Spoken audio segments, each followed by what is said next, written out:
la futura religión mundial. Este mensaje que en esta tarde traemos es un mensaje sumamente difícil. Es un mensaje en el cual nosotros vamos a despejar muchas incógnitas respecto a lo que son las religiones. Y para que podamos nosotros comenzar en esta mañana a entender la diferencia, la enorme diferencia entre las religiones y el cristianismo, necesitamos remontarnos desde el origen de la creación del universo en las páginas de las Sagradas Escrituras.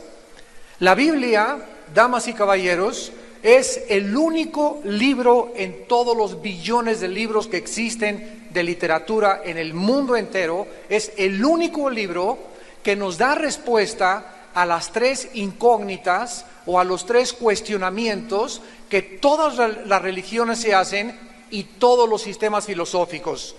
Estas preguntas son: ¿de dónde venimos?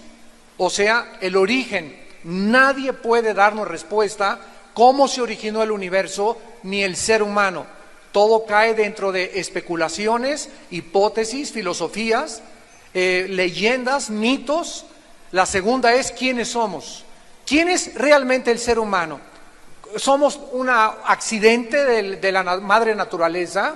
¿Estamos aquí solamente por una obra fortuita donde no tenemos un propósito ni un destino? ¿Realmente venimos de los animales? ¿No hay diferencia entre nosotros y la creación animal? Y la tercera pregunta es: ¿hacia dónde nos dirigimos?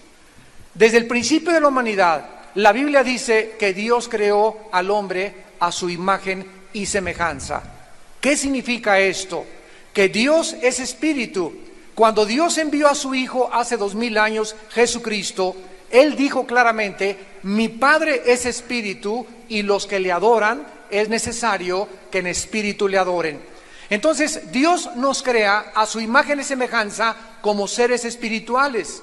Esto es, nos crea con la facultad o la capacidad de poder relacionarnos con Él. Los changos, las jirafas, los hipopótamos, el reino animal no tienen ningún contacto, ni tampoco tienen la eternidad dentro de su alma. Dios nos creó diferentes de los seres humanos para que nosotros tuviésemos una conciencia de que no somos el resultado fortuito o accidental de la naturaleza, sino que tenemos una misión en esta vida y que Dios quiere que nosotros le conozcamos, le podamos adorar y le podamos servir. Esto es a través del espíritu original que Dios puso en el ser humano. Para concluir esta frase, podemos decir que somos un espíritu, tenemos un alma y vivimos dentro de un cuerpo. Otra vez, somos espíritu principalmente, es el principal componente del ser humano. En segundo lugar, tenemos un alma que es el asiento de las emociones, los sentimientos, la voluntad, el intelecto, es tu ego, es nuestro yo. Y todo esto vive encapsulado dentro de un cuerpo que es la botella o la parte externa del ser humano. Los psiquiatras, los psicólogos han tratado de ayudar al ser humano a través de la psique o solamente en el área del alma. Pero la Biblia nos dice que el problema humano trasciende totalmente la psique y el alma, porque la raíz del problema del ser humano no se encuentra en su mente, sino en su espíritu. Y como ningún libro, ni el Ramayana, ni el Popo, ni los Vedas, ni el Tripitaka de Buda nos dicen quiénes somos, el ser humano anda vagando, repito, buscando de filosofías en filosofías, de gurús en gurús, para poder encontrar la respuesta a estos cuestionamientos. Pero la Biblia nos dice también que Dios creó al ser humano con libre albedrío. ¿Qué significa esto? Que no eres un robot. No fuimos creados con una cuerda para que adoráramos y le dijéramos a Dios: te amo, te amo, te amo, sino que Dios puso dentro de nosotros la capacidad para que nosotros eligiésemos, para que pudiésemos determinar nosotros entre el bien y entre el mal. Dios le dijo a Adán y Eva, a la primer pareja en el huerto del Edén: ustedes no son dioses, ustedes no son autónomos, ustedes tienen que depender de su creador. Y les delimitó, puso una línea divisora que no podían atravesar. porque el ser humano ha confundido la libertad con el libertinaje. Una cosa es que seamos libres y otra cosa es que abusemos de esta libertad. Es precisamente el abuso de esta libertad lo que dio origen a la entrada de la maldad en el universo. ¿Qué cosa es la maldad? Tampoco nadie la puede definir más que la Biblia. La maldad es el abuso de la libertad de las criaturas que Dios creó.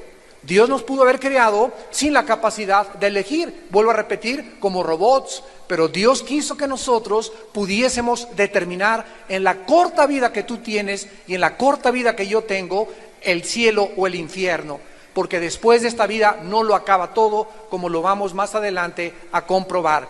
El ser humano pues se rebeló contra su creador y se levantó una barrera entre el creador y la raza humana que Shakespeare le llamó el defecto trágico, Carlos Marx le llamó la lucha de clases, Sigmund Freud el medio ambiente, y así todos han tratado de explicar el mal del ser humano. ¿Por qué? En más de 6,000 años de historia, el Instituto para la Investigación de la Paz en Suecia y Estocolmo ha concluido que ha habido 25 años de paz. O sea, la historia del ser humano son historias de guerras continuas unos contra otros, blancos contra negros, negros contra blancos, anglosajones contra asiáticos, y así estamos en el siglo XXI al borde de una tercera guerra mundial. El ser humano tiene un problema bastante crónico, bastante grave, que todos quieren ignorar, que la Biblia le llama pecado. Y este pecado es la enfermedad, es una maldición que tú traes y que yo traigo desde el principio de la creación, cuando el ser humano rechazó a Dios. En ese momento algo se levantó, repito, entre Dios y la criatura, que la Biblia le llama pecado. En otras palabras, morimos espiritualmente. La palabra muerte en la Biblia no significa cesar de existir. La palabra muerte en la Biblia significa simplemente separación. O sea, el ser humano en su espíritu se fundió el foco y nacimos con alma y con cuerpo, y estamos conscientes de nuestra vida biológica, de nuestra vida a través de los 5 sentidos, que son las 5 ventanas del alma, pero el ser humano, por traer la imagen y semejanza de Dios en su corazón, el ser humano quiso entonces sustituir e inventar la manera de otra vez regresar a su creador, de volver a establecer la comunicación con Dios a través de las religiones. ¿Qué cosas son pues las religiones? Todas, sin ninguna excepción, el intento humano de tratar de volver a comunicarse con su creador a través de 2 medios, que son los 2 factores comunes denominadores de todas las religiones: las buenas obras y los sacrificios. Llámese el Islam, judaísmo, zoroastraísmo, en la religión que tú me quieras nombrar, testigos de Jehová, mormones, que pare de sufrir, la secta de los unitarios, de los munis. Todas las religiones, damas y caballeros, se caracterizan porque todas enseñan que debemos hacer algo. Ve a tu religión a misa de 11 a 12, ve y ponte ceniza, cumple con esto, vete a la Meca, vete a la ciudad de Medina, haz peregrinaciones. Todas enseñan de diferentes formas obras y sacrificios. Vete de rodillas, golpéate la espalda para poder otra vez reintegrarte a tu Creador. Cuando Jesucristo bajó al mundo, se encontró con una mujer en el capítulo 4 del Evangelio de Juan. Y esta mujer, a esta chulis, le decían la prostituta.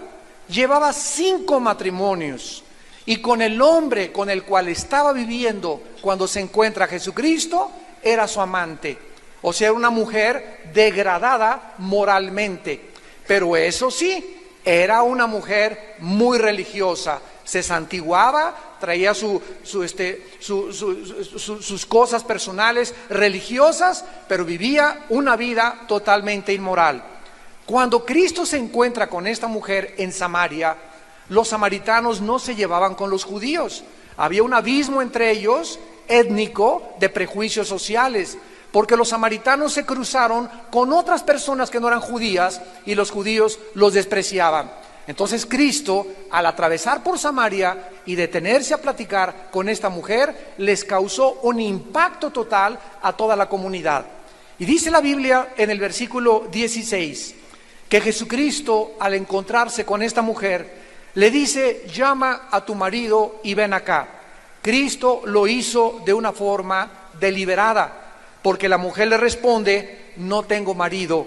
Y Jesús le contesta: bien has dicho, no tengo marido, porque 5 maridos has tenido, y el que ahora tienes no es tu marido. Esto has dicho con verdad.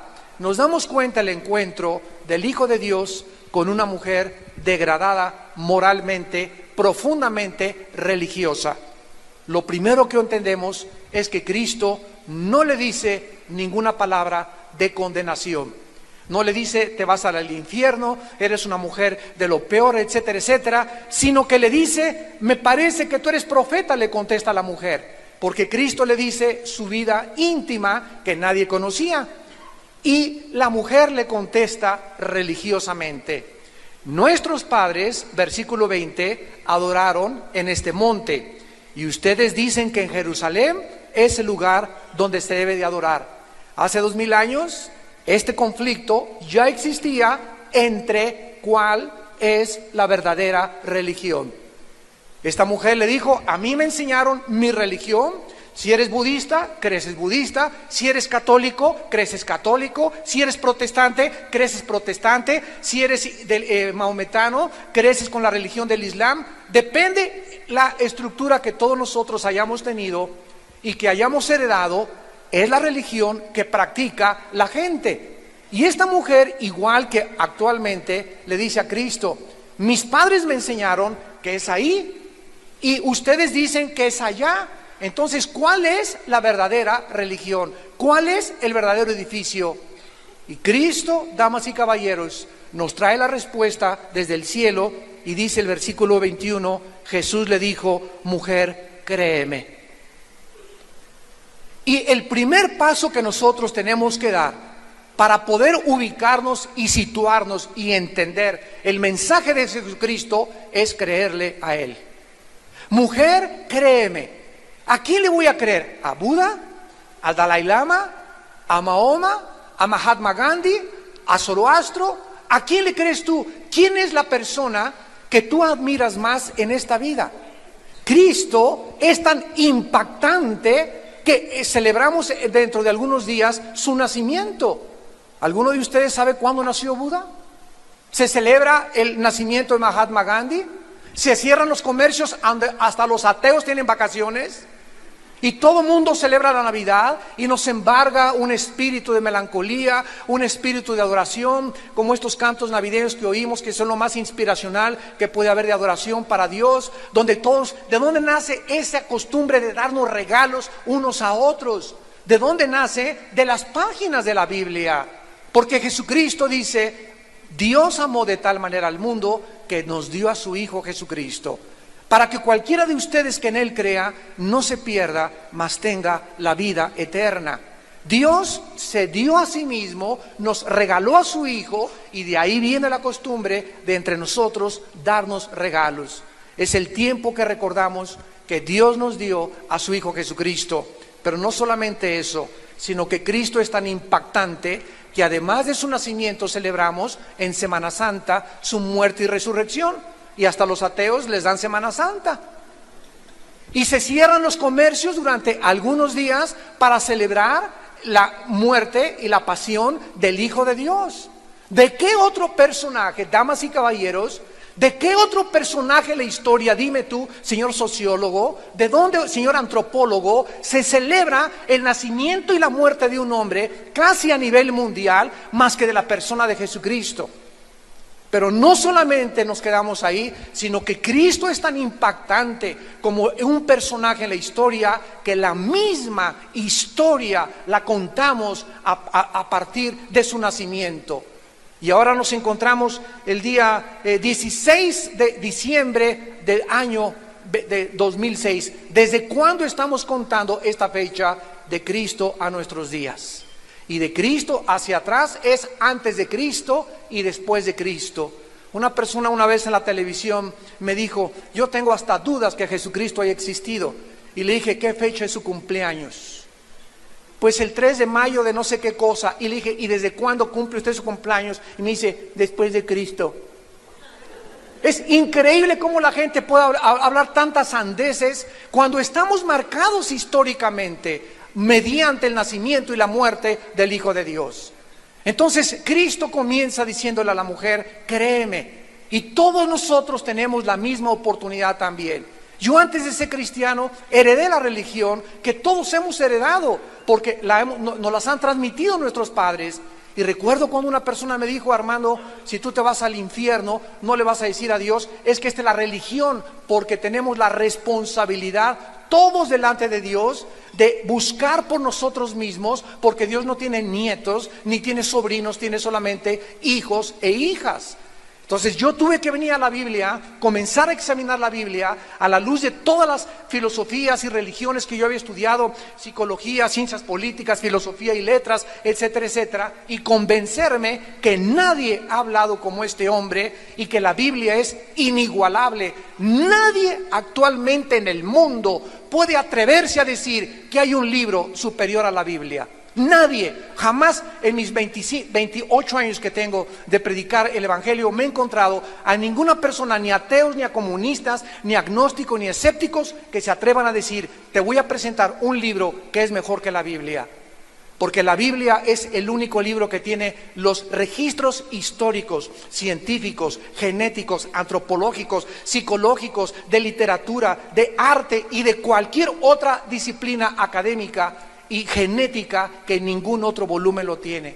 Los salmos, la poesía, la literatura de la Biblia, la historia de la Biblia, la arqueología de la Biblia, y la gente sigue diciendo es un libro inventado por los hombres. La siguen atacando, sigue siendo controversial en las películas. Es el símbolo de la mojigatería y de hazmerreír de todas las personas. ¿Por qué? Porque es un odio que el mundo tiene contra la luz. Si Cristo regresara otra vez, le volverían a crucificar, porque al perseguir a su palabra, le vuelven a perseguir y a crucificar a él. Cristo le contesta a la mujer, créeme, la hora viene, cuando ni en este monte, ni en Jerusalén, adorarán al Padre. Ustedes adoran lo que no saben. Ustedes adoran lo que no saben. O sea, el mundo se encuentra adorando a un Dios que ni siquiera sabe si existe. Y si el ser humano a través de la historia no conoce al Dios verdadero, va y recoge un leño, un tronco de árbol, y con un cincel y con un martillo le comienza a dar forma, y le da la forma de San Cirindano, de San Crisóstomo o de lo que sea, o de un ángel. O agarra el yeso, o agarra una figura de hierro, y después ante la misma obra de sus manos, el ser humano se inclina ante lo que él hizo con un tronco de árbol y comienza a adorar la creación misma que él hizo de acuerdo a su imaginación extraviada. ¿De dónde viene esta religiosidad que decía Sigmund Freud es la característica más grande del ser humano? No ha habido cultura, civilización, nación, lengua que nunca haya adorado a un Dios. Desde que el hombre se conoce en sus primeros pasos en la historia del mundo, el hombre ha adorado la luna o el sol, pero hay una necesidad intrínseca, inherente dentro de nuestra alma de adorar, de inclinarnos ante algo. Y si no conozco a Dios, me inclino ante los hombres y le beso las manos a los hombres y hago a un hombre Dios. ¿Por qué? Por ignorancia. Porque Jesús lo dijo, ustedes adoran lo que no saben.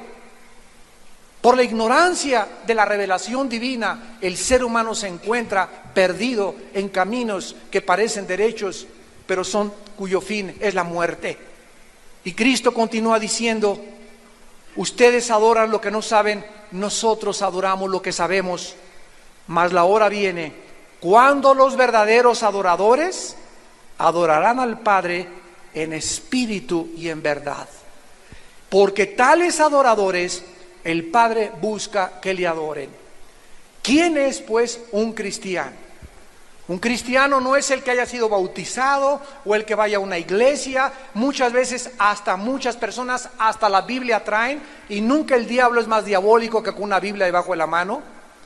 Porque si tú traes la Biblia y no tienes a Jesucristo, es un libro totalmente muerto, es pura letra. Los cristianos son las personas que tienen a la presencia de Jesucristo dentro de sus vidas. En Primera de Juan capítulo 5 dice la Biblia: el que tiene al Hijo tiene la vida. El que no tiene al Hijo, aunque tenga una religión, no tiene la vida. La palabra Cristo significa ungido, anos, pequeño. Cristos, anos, ¿qué significa? Pequeño, ungido. Así que tú puedes profesar una religión, tú puedes haber heredado una religión, tú puedes ir a tu religión y sin embargo sentirte vacío. Como lo vamos a ver más adelante, la asociación que existe entre la religiosidad y la vaciedad del ser humano. Porque Dios no vino a mandarnos una nueva religión con Jesucristo. El cristianismo no es una religión, es una relación personal, viva, dinámica, orgánica, con un hombre que se llama Jesucristo. Yo en esta mañana no te estoy invitando a que vengas a una nueva religión. Te estoy invitando a que vengas a un hombre llamado Jesús, porque en Él se encuentran todos los tesoros de la sabiduría y del conocimiento. Más adelante el apóstol Pablo, en el libro de los Hechos, capítulo 17, se encontraba en la cuna de la filosofía griega. En los tiempos del apóstol Pablo había un gran filósofo llamado Zenón, y tenían dos escuelas o dos corrientes que se derivaban de Zenón, que eran los estoicos y los epicúreos.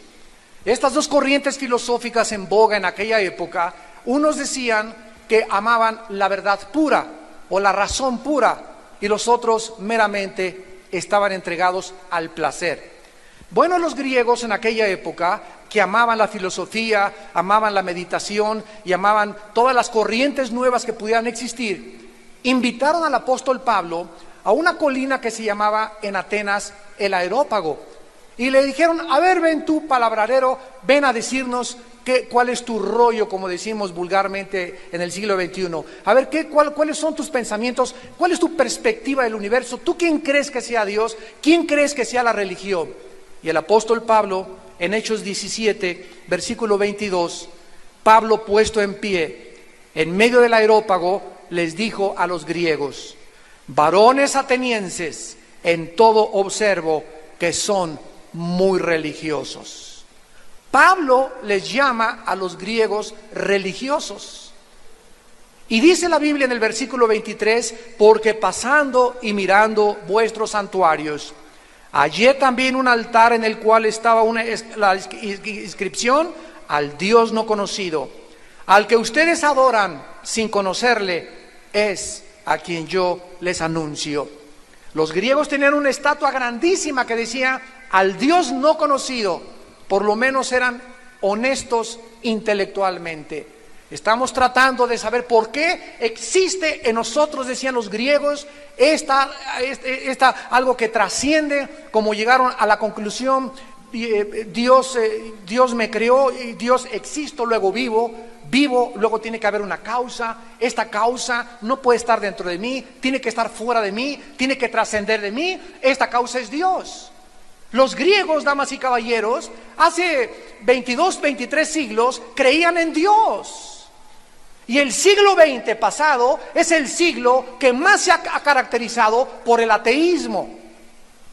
Y surgió Carlos Marx, surgió Sigmund Freud, que eran ateos todos, surgió Friedrich Nietzsche, surgió Carlos Sagan, surgió Jean-Paul Sartre, surgió Ingersoll. Nunca en la historia ha habido más ateos que en el siglo XX, pero es el siglo, además, donde más sangre se ha derramado, 2 guerras mundiales y más de 350 revoluciones y golpes de Estado, pero eso sí, es el siglo donde más descubrimientos científicos y más avances tecnológicos el ser humano tuvo. ¿Qué nos habla esto? Que el ser humano, cuando tiene conocimiento, se se vuelve arrogante, te vuelves orgulloso, crees que en ti está la respuesta, crees que el mundo tiene respuestas, crees que no tienes que tomar en cuenta a Dios. Habiendo conocido a Dios, no le reconoces como a Dios ni le das gracias. Te envaneces en tus razonamientos y tu negro corazón está en tinieblas. Y esta es la razón por la cual andas vagando de mujer en mujer, en el sexo, en las drogas, en el alcohol, en diferentes, buscando en los deportes, buscando en la popularidad, en la fama, una diputación, una senaduría, un puesto político. Y el ser humano sigue vacío porque no fuimos creados para este mundo. Solamente Dios nos puede llenar en la persona de su Hijo Jesucristo. Pablo continúa diciéndoles: yo les anuncio al que ustedes no conocen, y vean ustedes lo que la Biblia dijo hace 2000 años del Dios verdadero, el Dios de la Biblia, el único y verdadero Dios, el Dios que hizo el mundo y todas las cosas que en él hay, siendo Señor del cielo y de la tierra, no habita en templos hechos por manos humanas. El Dios de la Biblia no se le puede confinar a un edificio de yeso, de cemento o de cartón. Yo recuerdo todavía cuando mi abuela materna nos llevaba a nuestra iglesia, y al llegar a la iglesia éramos niños, a pellizco nos llevaban, ¿verdad?, en aquel tiempo, y entrábamos y me decía: shh, aquí está Dios. Y al entrar a la iglesia, ahí sí nadie podía decir nada, todo un ambiente de meditación, de recogimiento, y al salir de la iglesia, ¡viva Zapata! O sea, solamente teníamos ganas de orar, ¿y a dónde íbamos? No oraba en Chapultepec, ni oraba junto a mi cama, teníamos que ir a la iglesia, y ahí había reclinatorios para arrodillarnos, porque nos enseñaron de que ahí estaba Dios, en la iglesia, y la Biblia dice lo contrario. Damas y caballeros, dice Jesús, créanme a mí, no a tu abuelita. Ni en lo que los hombres nos han transmitido a través de tradiciones. Ese es el dilema en el cual tú te enfrentas en esta mañana al escuchar el evangelio de la gracia de Dios. ¿A quién le vamos a creer? El Dios que habita en el cielo no habita en templos hechos por manos humanas, ni es honrado por manos de hombres como si necesitara de algo, pues Él es quien da a todos la vida y el aliento y todas las cosas. Y nos acostumbraron a que le lleváramos una veladora, a que le lleváramos esto, a que le entregáramos esto, y la Biblia dice: esto Dios no nos los ha pedido. No hay nada que le podamos dar a Dios que le pueda agradar a Dios, porque la Biblia dice que la única forma de agradar a Dios es a través de creerle a su Hijo Jesucristo. Creer en Dios, crean también en mí, dijo Jesucristo: en la casa de mi Padre muchas moradas hay. Voy a preparar lugar para ustedes, para que donde yo estoy, ustedes también estén. Y si me fuere y os preparar el lugar, vendré otra vez y os tomaré a mí mismo, porque yo soy el camino, la verdad y la vida.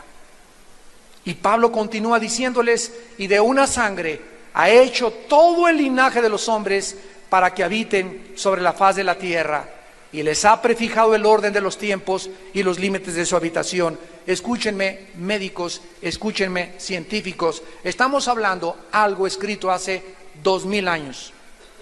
La Biblia nos muestra claramente que antes de que se descubriera la circulación de la sangre, antes de que se descubriera la proliferación bacteriológica, de cuando un niño se hace pipí, cuando hay excremento, hay bacterias que puedes respirar y puedes hasta salmonelas adquirirlas respirando. Miles de años antes, la Biblia nos hablaba que la sangre era la vida del cuerpo humano, y que aun cuando hay sangre H negativa, universal, positiva, es la misma sangre, la de amarillos, anglosajones y negros. Si tú crees todavía en la teoría de la evolución, cuando te necesitas una transfusión de sangre, pide a la chita que te haga una transfusión.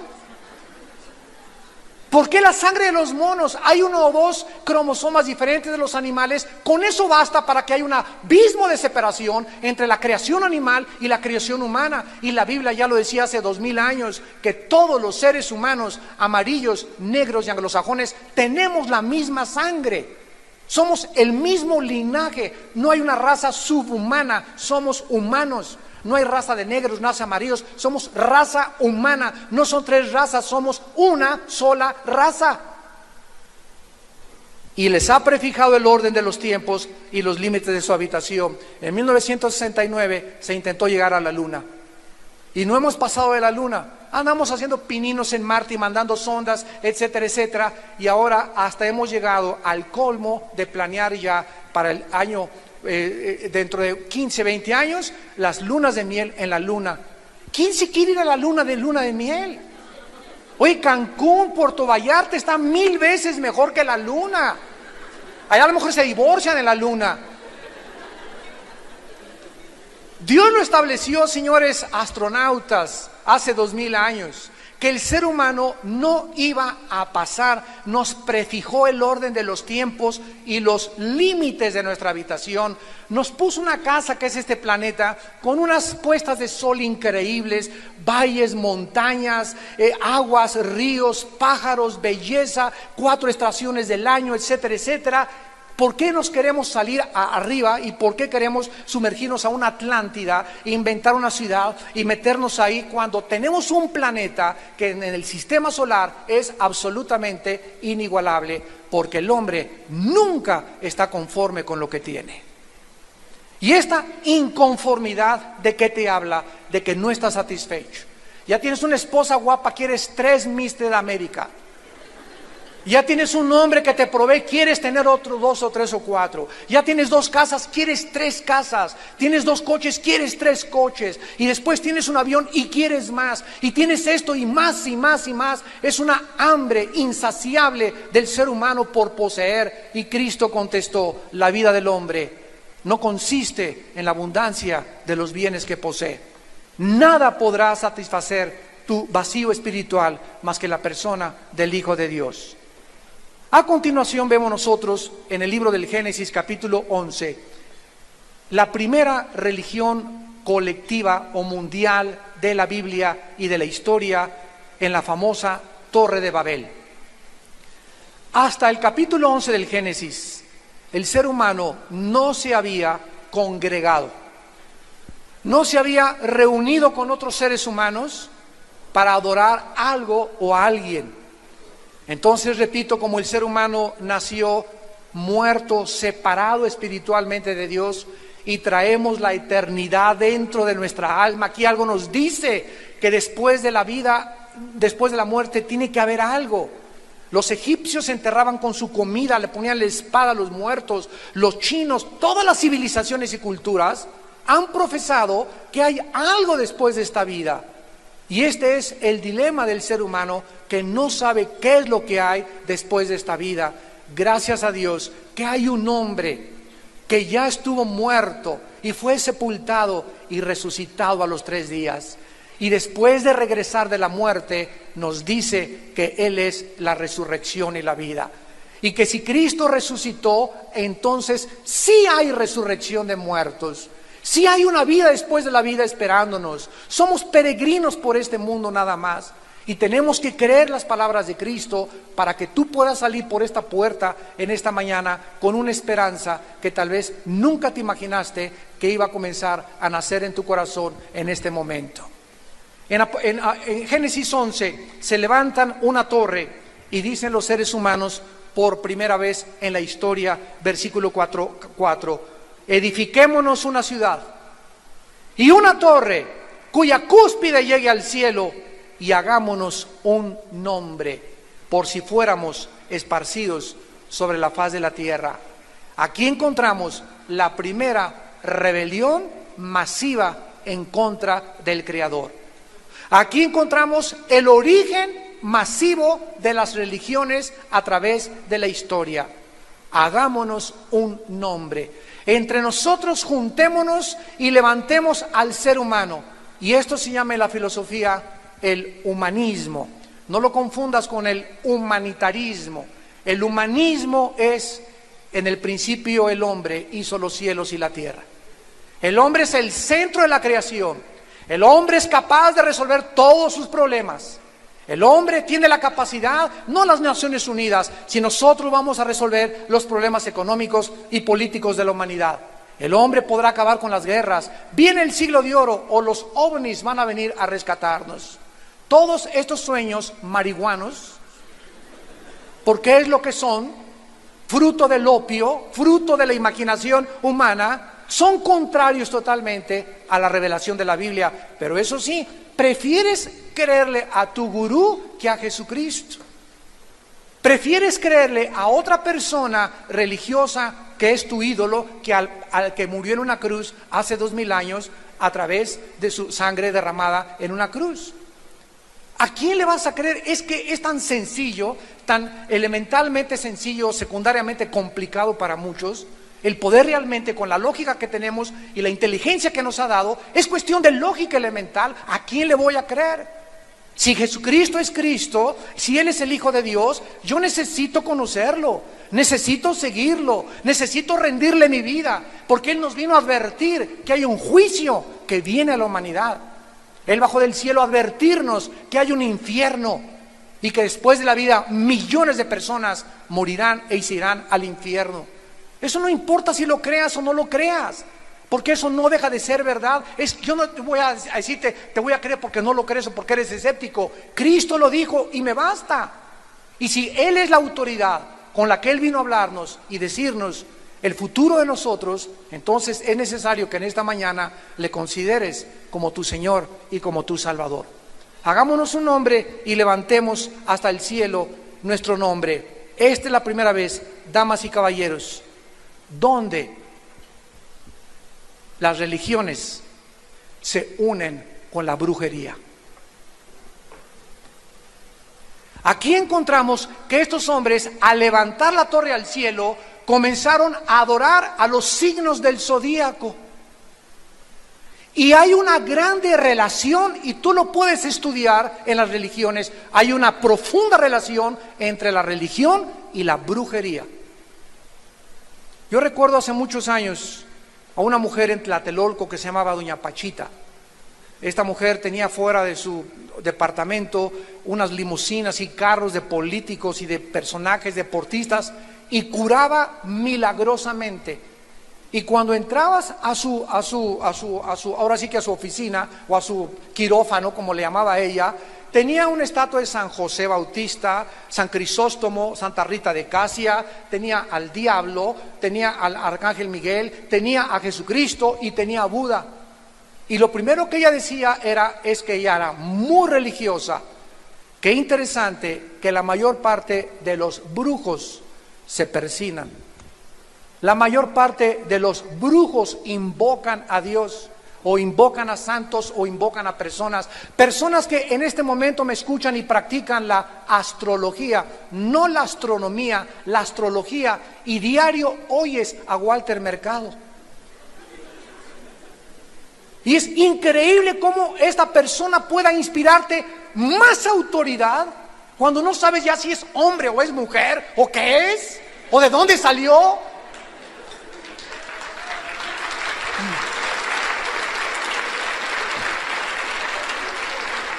Damas y caballeros, ¿de qué nos habla esto? ¿De qué nos habla esto? Al grado de estupidez a la que el ser humano ha llegado intelectualmente. Es increíble. Personas cultas, personas estudiadas. Cuando Hitler engañó a Alemania, no engañó a 85 millones de indígenas, ni desletrados ni desilustrados, como decía Cantinflas. Eran 85 millones de alemanes, abogados, licenciados, químicos, físicos, matemáticos, que fueron engañados y creyeron que el Tercer Reich o el Tercer Imperio duraría 1000 años. Yo oigo ahorita un político que me diga, mi imperio va a durar 1000 años, y voy a decir, tómate tu chocho. ¿Cómo puede el ser humano tener una capacidad de creer más fácil a un gurú?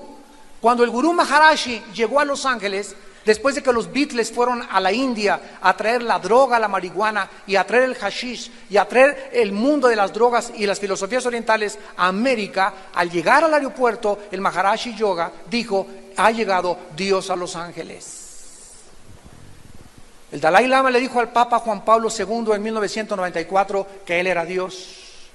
Me acuerdo en aquella época le mandé un correo y le dije, si usted es Dios, señor Dalai Lama, por favor díganos cuándo va usted a morir y cuándo va usted a resucitar. Porque solo ha habido un hombre en la historia que ha dicho, yo voy a morir a los 3 días y a los 3 días voy a resucitar. Anunció con anticipación que él iba a morir y resucitó para demostrarnos que él es la vida eterna.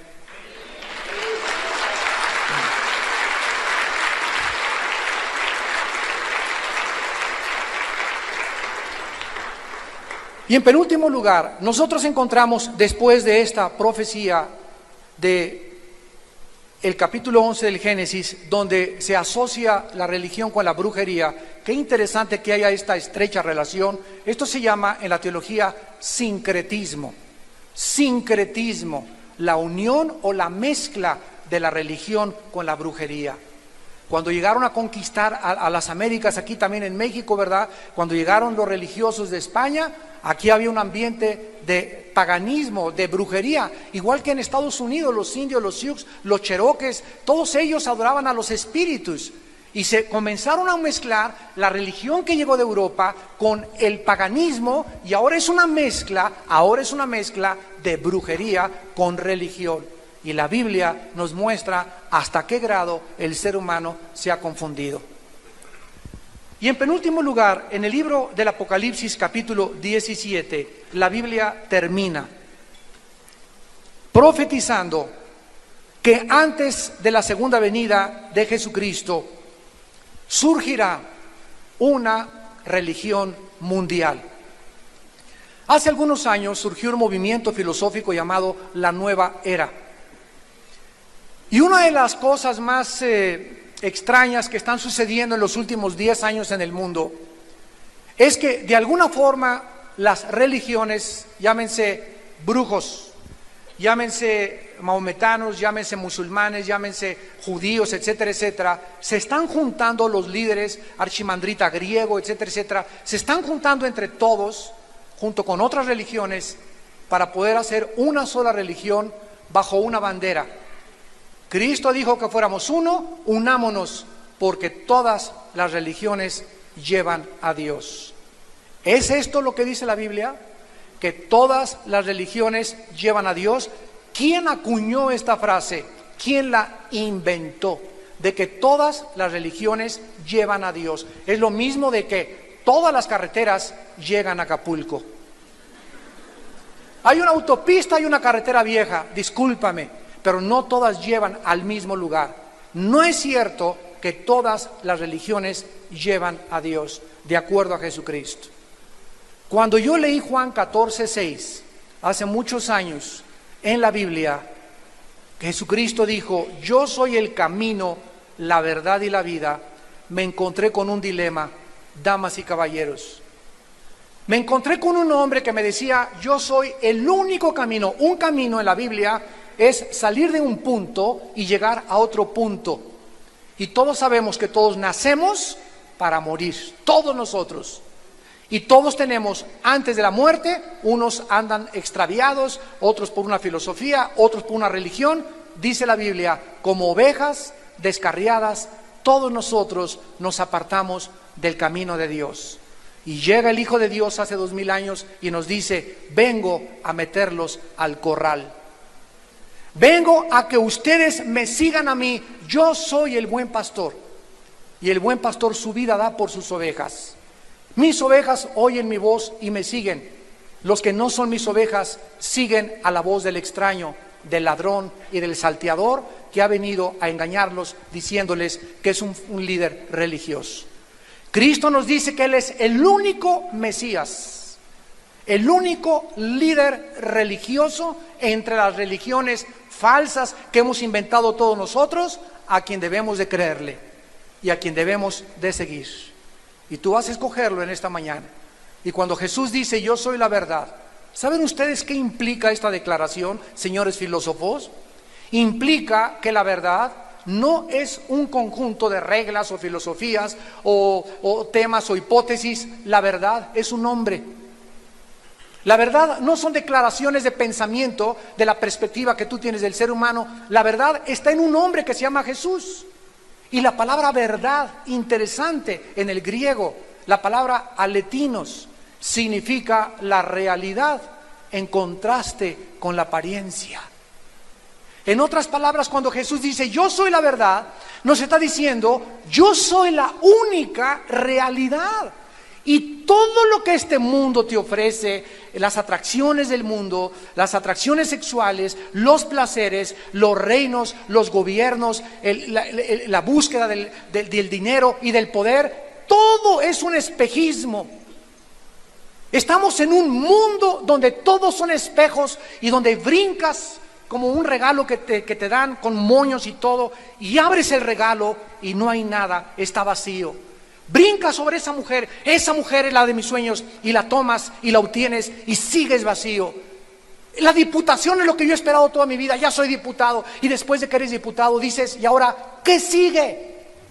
Y puedes llegar a ser presidente de la República y seguirás preguntándote, ¿qué sigue? Miren ustedes cómo mueren todos los expresidentes, todos los exdictadores, vacíos, amargados, lamentándose, separados, con las familias deshechas totalmente, hombres reconocidos ante el mundo, pero hombres moralmente destruidos, porque el tesoro más grande que la Biblia dice que Dios nos ha dado es nuestra familia. Y fuera de nuestra familia, todo absolutamente es cacahuates. No sirve absolutamente, porque es lo más grande que un hombre pueda tener, a su familia. Y amar a una sola mujer y amar a sus hijos y darle ejemplo a su familia y a sus hijos de que la familia es el fundamento de nuestra sociedad. Esta es la razón por la cual la familia está siendo atacada diabólica desde el infierno, para que ahora se conjunten los matrimonios gays y se les otorgue a las parejas hombre con hombre, mujer con mujer. La Biblia dice que esto es abominación a los ojos de Dios. Y en Apocalipsis 17 la Biblia se termina mostrándonos a una religión simbolizada por una mujer. ¿Por qué representa esta mujer a un sistema religioso?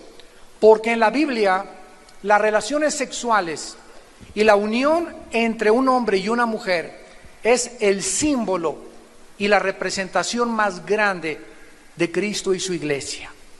Si queremos saber cómo es la unión entre Dios y el ser humano, el matrimonio es el ejemplo más grande de la relación entre Dios y el ser humano. Cuando una mujer se va con otro hombre que no es su esposo, ¿cómo se llama en nuestra sociedad? Adulterio. Cuando un hombre se va con una mujer que no es su esposa, se le llama adulterio. Y cuando un cristiano o cuando el ser humano se aparta del verdadero Dios y se va tras dioses ajenos, en la Biblia se le llama adulterio espiritual. Entonces, así como hay adulterio físico, hay adulterio en la Biblia espiritual. Y comienza el Apocalipsis 17 diciendo estas palabras: vino uno de los 7 ángeles que tenía las 7 copas y habló conmigo diciéndome: ven y te mostraré la sentencia contra la gran ramera, la que está sentada sobre muchas aguas. Versículo 18, la Biblia nos interpreta y nos dice quién es esta mujer. La mujer que has visto es la gran ciudad que reina sobre los reyes de la tierra. Entonces tenemos aquí a un sistema religioso asentado sobre una ciudad. Esta ciudad se va a convertir en el centro de la adoración mundial. Y la Biblia, interesantemente, nos muestra que Irak, que acaba de resurgir en la década de los 90, antes de los 90, hicieron una encuesta en Estados Unidos a los estudiantes de universidad, ¿dónde estaba Irak? Y contestaron que junto a Chalma, que a un lado de las Islas Malvinas. Pero de los 90, de la guerra del Golfo Pérsico a nuestros días, Irak volvió a resurgir y ahorita todavía todos los días encabeza todos los periódicos. Y es interesante que la Biblia nos muestre que Irak, que era la Babilonia antigua, donde se levantó la Torre de Babel, antes de que venga Cristo, volvería a ocupar un lugar preeminente en el escenario mundial de las naciones. Y esta gran ramera que representa esta ciudad, dice el versículo 2, los reyes de la tierra han fornicado con ella y se han embriagado con el vino de su fornicación. Esto nos muestra claramente de qué forma Babilonia estuvo dominada por el ocultismo donde fue la Torre de Babel. Ahí estaba el Jardín del Edén, en Irak. Ahí en Irak fue donde estuvo la primer pareja humana, Adán y Eva. Ahí en Irak nació, es la cuna de la civilización de acuerdo a la Biblia. Ahí en Irak estaba Satanás esperando a la primer pareja para atacarlos y convencerlos, lo que ha hecho en tu mente de que Dios no es Dios y que no tienes por qué someterte a un Dios, que tú eres autónomo y tú puedes ser el Dios de tu corazón. Ahí fue en Irak donde por primera vez los hombres se rebelan contra Dios.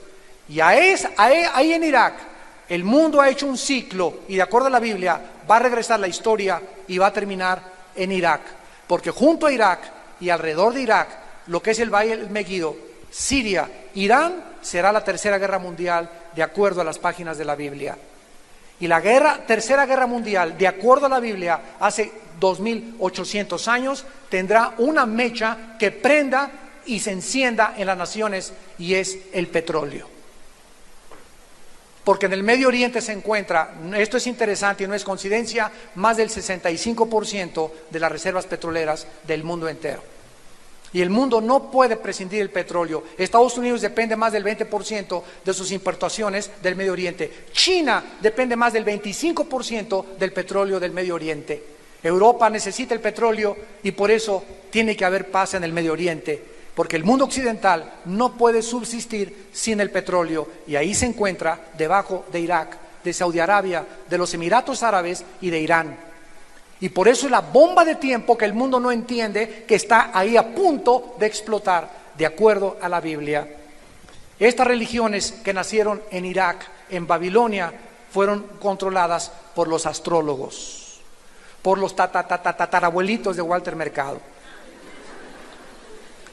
Dice el versículo 3 que esta mujer estaba montada sobre una bestia y esta bestia, de acuerdo aquí a Apocalipsis 17, es el sistema político que el anticristo va a gobernar el mundo dentro de los próximos años.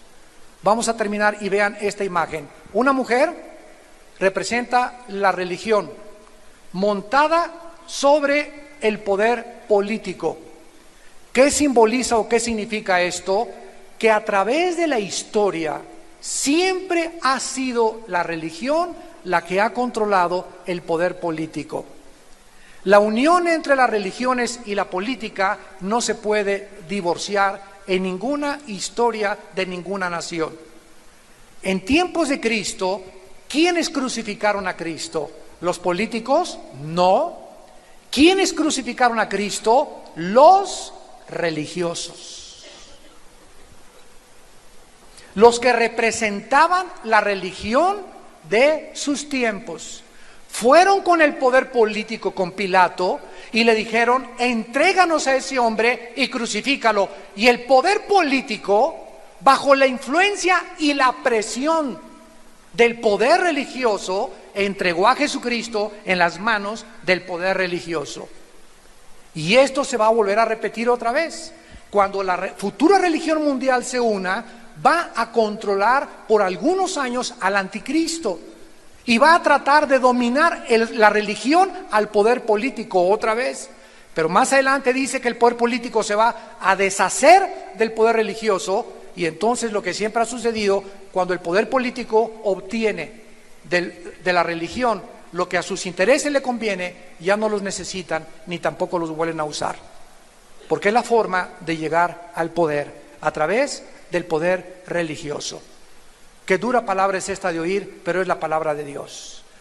Y muchos de ustedes que tienen oídos, oigan, porque nos acercamos a pasos acrecentados y con una rapidez vertiginosa, damas y caballeros, al juicio de este mundo. La Biblia dice que Dios te ama. Pero hay una barrera entre tú y Dios que se llama el pecado. Y ese pecado tú tratas de limpiar tu conciencia con tu religión, pero tú sabes en tu conciencia que no tienes paz, que te sigue atormentando los abortos que tuviste. Tal vez asesinaste en el pasado, tal vez enterraste a tu abuelita en el jardín de tu casa, tal vez mataste a tus hijos en el pasado, tal vez llevas 5 divorcios o 7 divorcios. ¿Saben ustedes que Jesucristo nos vino a traer buenas noticias? ¿Y saben cuál es el mensaje de Jesucristo? He venido a buscar a los enfermos, no a los que no tienen necesidad de médico. Y si tus pecados fueran tan negros como el carbón, bajo mi sangre volverán a resplandecer como la nieve. En la sangre de Cristo hay perdón de pecados. Dios manda a su Hijo con un mensaje de advertencia porque viene el juicio. Y el mensaje es: arrepiéntete de tus pecados. Cambia tu manera de pensar respecto a la vida, respecto a Dios, respecto a tu familia. Tienes que transformarte en una nueva criatura, y eso tu religión no lo va a poder lograr, solo la persona del Hijo de Dios. Si tú le das cabida en tu corazón en esta mañana, si tú le abres tu vida, si lo invitas a tu matrimonio, a tu familia, con tus hijos, porque solo Él tiene el poder de transformar y cambiar nuestra vida en una vida nueva. ¿Cuántos de ustedes quisieran en esta mañana entregarle, abrirle su corazón a Jesucristo y comenzar ya no una nueva religión, sino una nueva relación personal, íntima, donde vas a descubrir, leyendo la Biblia, que Él se va a manifestar a ti? Tú vas a descubrir que Él vive. ¿Qué hizo que los cristianos se enfrentaran al César y le dijeran: tú no eres Dios? Quémenlos, échenlos a los leones. El circo de romano en Roma se encuentra todavía salpicado por la sangre de los mártires. Eran hombres y mujeres que estuvieron dispuestos a tomar como basura el mundo entero por las palabras de aquel que les dijo: yo soy la resurrección y la vida. Si ustedes creen en mí, no morirán eternamente. Yo soy el camino, la verdad y la vida. Yo soy el pan que descendió del cielo. Yo soy la luz del mundo. El que me sigue no andará en tinieblas. Yo soy el buen pastor, nada te faltará. En lugares de delicados pastos te haré descansar, confortaré tu alma. Te guiaré por sendas de justicia, por amor de tu nombre. Y aunque andes en valles de sombras y de muerte, no volverás a tener miedo, porque yo estaré contigo. El bien y la misericordia te seguirán todos los días de tu vida, y algún día después de tu muerte morarás a mi lado. Y heredarán tronos, dice la Biblia, y reinaremos juntamente con Él.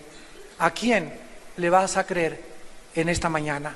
Les pido por unos instantes a los que gusten que inclinen su cabeza.